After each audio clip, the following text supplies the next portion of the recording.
Shalom, shalom, queridos hermanos, muy buenos días. Llegamos a la cuarta lectura o cuarta aliyá de la porción Kitetse.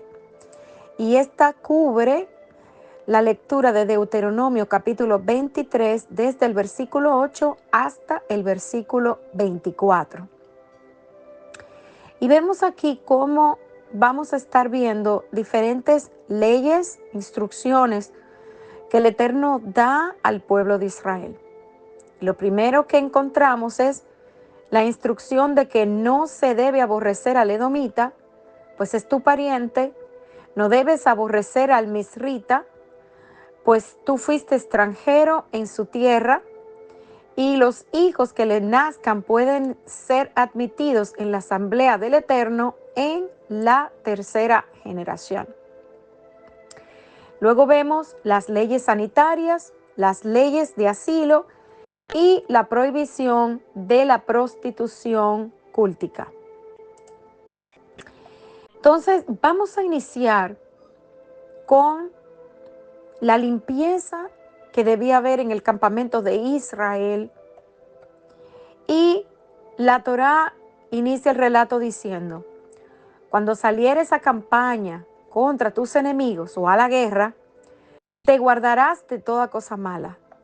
Si hubiera en medio de ti alguno que no fuere limpio, por razón de alguna impureza acontecida de noche, saldrá fuera del campamento y no entrará en él. Pero al caer la noche, se lavará con agua, y cuando se hubiese puesto el sol, podrá entrar en el campamento. Tendrás un lugar fuera del campamento a donde salgas, y tendrás también entre tus armas una estaca, y cuando estuvieres allí fuera, cavarás con ella, y luego al volver te cubrirás tu excremento, porque el Eterno tu Dios anda en medio de tu campamento para librarte y para entregar a tus enemigos delante de ti. Por tanto, tu campamento ha de ser santo, para que Él no vea en ti cosa inmunda y se vuelva de en pos de ti.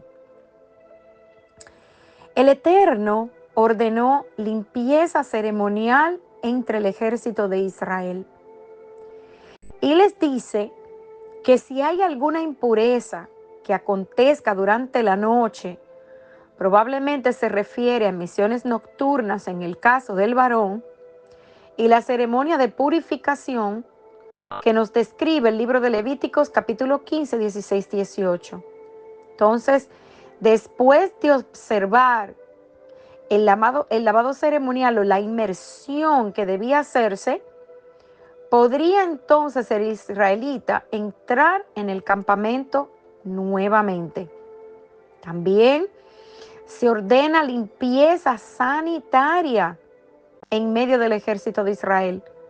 Y es por esto que se da la instrucción de que cada soldado debía llevar algún tipo de estaca o pala con la que pudiera abrir un hoyo en la tierra y luego cubrir el excremento. Entonces, algunos rabinos antiguos enseñaron que la ciudad santa de Jerusalén debía ser considerada el campamento del Eterno. Bajo este razonamiento, uno tenía que salir del campamento para hacer sus necesidades. Sin embargo, para muchas personas, el viaje fuera del campamento de Israel era más largo de lo que estaría permitido en el día de reposo. Por lo tanto, como cuestión práctica, los rabinos prohibieron que los judíos hicieran sus necesidades llevando esta práctica en el día de reposo. Entonces, algunos interpretan estos versículos como una prohibición también de tener relaciones íntimas mientras que un soldado esté en el campo de batalla. Y un ejemplo de esto fue el caso de Urías, esposo de Betsabé, en 2 de Samuel 11:9. Si hubiera en medio de ti alguno que no fuere limpio por razón de alguna impureza acontecida de noche, saldrá fuera del campamento y no entrará en él. Pero al caer la noche se lavará, y cuando se hubiese puesto el sol podrá entrar en el campamento. Entonces, para los soldados era algo impensable quedarse fuera del campamento porque no iban a estar protegidos del enemigo. También vemos cómo la Torá nos instruye acerca de las necesidades básicas. Y es importante, hermanos, resaltar que por esta instrucción que fue llevada siempre en la práctica dentro del pueblo de Israel, en muchas pandemias a través de la historia, el pueblo judío se salvó, especialmente por el lavado de las manos.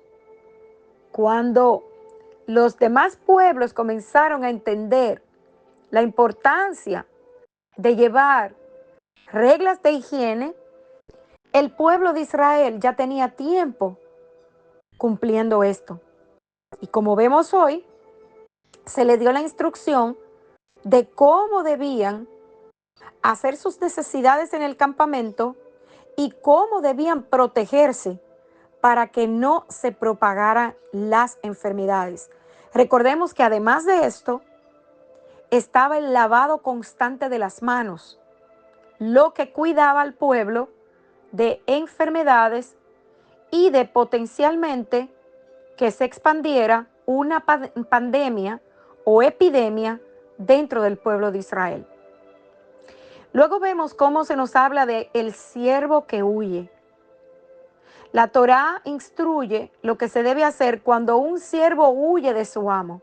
Dice, no entregarás a su señor el siervo que huyere a ti de su amo. El esclavo refugiado al que se hace referencia aquí, evidentemente había venido de una tierra extranjera. De lo contrario, podría haber complicaciones importantes. Entonces, tal vez para muchos, lo lógico sería devolver el siervo a su amo. Pero queda sobreentendido que si alguien huye es porque ha sufrido de malos tratos, ha sido posiblemente humillado, maltratado, ultrajado, y por eso la Torá instruye que no se debía regresar. La Torá dice que morará contigo en medio de ti, en el lugar que escogiere, en alguna de tus ciudades, donde a bien tuviere, y que no se le debe oprimir. También aquí se nos instruye acerca de la no a la prostitución. Pero aquí está hablando, hermanos, de la prostitución ritual. No solamente a la prostitución en general entre mujeres y también hombres. Era común en los templos paganos que parte del ritual llevara prostitución. Hacían orgías en donde se veían sacerdotisas, pero también hombres participando de ellas porque era la manera en la que se honraba a los dioses paganos.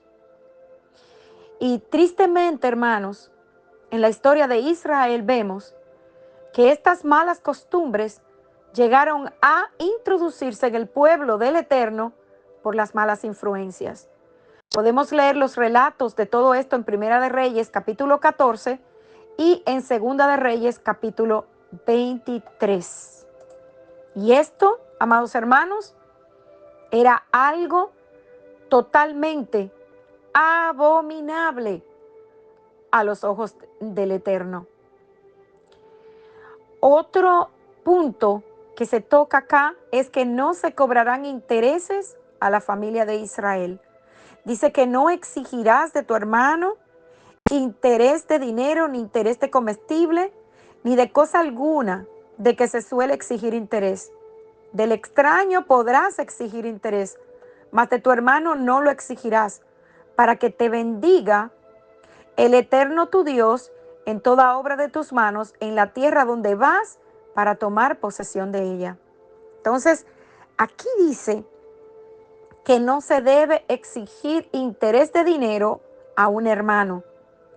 Y cuando se habla de comestibles, el mandato similar se asemeja al que se da en Éxodo capítulo 22-25 y nos lleva a entender que el interés estaba prohibido en los préstamos hechos entre los israelitas, especialmente a los pobres.